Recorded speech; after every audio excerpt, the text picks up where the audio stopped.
নমস্কার দর্শক বন্ধুরা, রেপ স্পোর্টস বাংলায় আপনাদের সবাইকে স্বাগত। এই মুহূর্তে আমি আছি নন ডিসক্রিপ্ট ক্রিকেট ক্লাবের প্র্যাকটিস এরিনাতে। আপনারা যে পেছনে যে দেখতে পাচ্ছেন তিনটে উইকেট, এই তিনটে উইকেটেই কিন্তু ভারতীয় দল এখানে অনুশীলন সারলো গত কয়েকদিন ধরে। আপনারা জানেন যে 4 তারিখে ভারতীয় দল কলম্বোর মাটিতে পা রাখে এবং 5 এবং 6 তারিখে দুটি ট্রেনিং সেশন ছিল এবং এই প্র্যাকটিস উইকেটেই কিন্তু ট্রেনিং করে ভারতীয় ক্রিকেটাররা বা বিশেষ করে ব্যাটসম্যানরা। এবং অবশ্যই 7 তারিখ থেকে 3 দিনের প্রস্তুতি ম্যাচ ছিল এবং তারপরে আজকেও, অর্থাৎ আজকেও কিন্তু ভারতীয় দল কিন্তু এখানে অনুশীলন সারলো, কিন্তু বিশেষ অনুশীলন। এই কারণেই বলবো যে এই উইকেটটার ওপরে কিন্তু আজকে বিশেষ অনুশীলন করতে দেখা গেল ভারত অধিনায়ক শুভমান গিলকে এবং আরও বেশ কয়েকজন ব্যাটারকে। শুভমান গিল এই কারণেই বললাম ভারতীয় দলের অধিনায়ক, এবং আমার হাতে যে বলটি দেখছেন এটা হচ্ছে পুরনো কোকাবুরা বল। এখন প্রশ্ন হচ্ছে যে হঠাৎ করে কোকাবুরা বলে কেন অনুসরণ করলো ভারতীয় দল।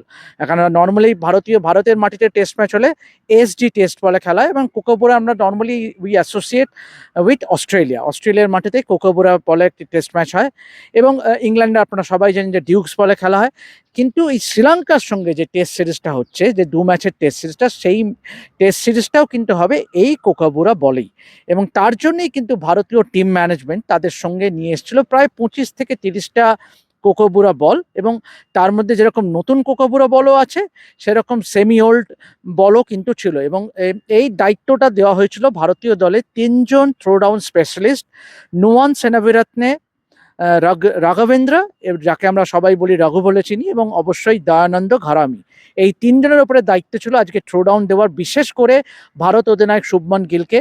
এবং একটু যদি আপনাদের বিশদে বলি exact what happened in the practice session. এবং শুভমান গিল যখন আজকে এখানে আসে তাকে পরিষ্কার দেখা যায় যে তিনি ইনস্ট্রাকশনস দিচ্ছেন 3জন থ্রোডাউন স্পেশালিস্টকে, নুয়ান, রঘু এবং দয়ানন্দকে, যে কোকাবুরার বল তো প্র্যাকটিস করছিল এবং তখন শুভমান গিলের তরফ থেকে ইনস্ট্রাকশন যাচ্ছিল যে সেমি ওল্ড বল ইউজ করো, নতুন কোকাবুরা বল ইউজ করো।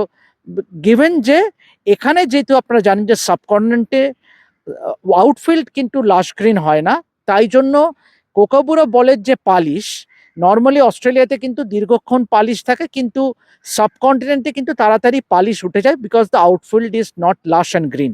আউটফিল্ডটা যেহেতু অনেক রাফ থাকে তাই জন্য তাড়াতাড়ি পালিশটা উঠে যাওয়ার চান্স থাকে, সুতরাং reverse swing becomes a factor খুব তাড়াতাড়ি, এবং সেটা প্রথম দিনও হতে পারে। তাই জন্যই রিভার্স সুইংকে মোকাবিলা করার জন্য ভারত অধিনায়কের বিশেষ অনুশীলন ছিল আজকে। এবং পরবর্তী সময় এইখান থেকে কিন্তু এইটা, এবং এই সেশনটা চলে মিনিট 20।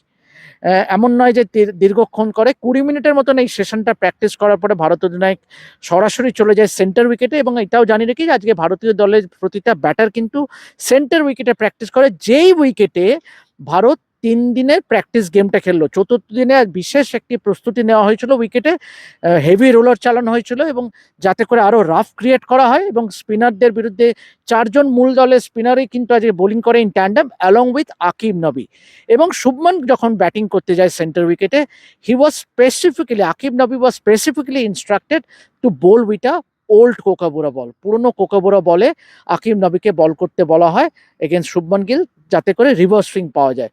তো that was the entire preparation, এবং ইট ওয়াজ ভেরি মেথডিক্যাল।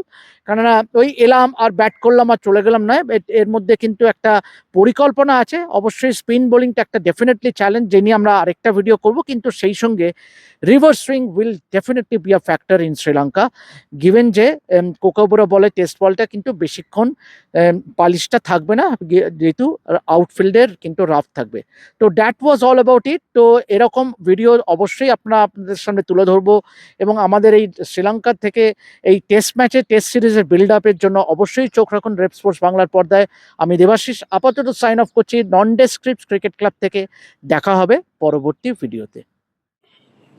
আপনারা যদি মাল্টি স্পোর্ট কাভারেজ দেখতে চান বা ফলো করেন, তাহলে কিন্তু একটাই ডেস্টিনেশন, রেভ স্পোর্টস। আমার বলতে দ্বিধা নেই যে বোধহয় আপনারা জেনে গেছেন, সেটা প্যারিস হোক, গ্লাসগো হোক, ইংল্যান্ড হোক, অস্ট্রেলিয়া হোক, ক্রিকেট হোক, উইমেন্স ক্রিকেট হোক, কমনওয়েলথ গেমস হোক, এশিয়ান গেমস হোক, অলিম্পিক্স হোক, আমরা কিন্তু সব জায়গায় থাকবো এবং আপনাদের জন্য অন গ্রাউন্ড কাভারেজ নিয়ে পৌঁছে যাব। তাই একটাই কাজ করুন, লাইক, শেয়ার আর সাবস্ক্রাইব করে দিন, আর নোটিফিকেশান বেলটা বাজিয়ে দিন। তাহলেই আপনাদের একদম ঘরে পৌঁছে যাবে বেস্ট অলিম্পিক এবং ক্রিকেটের coverage. Like, share and subscribe red sports Bangla.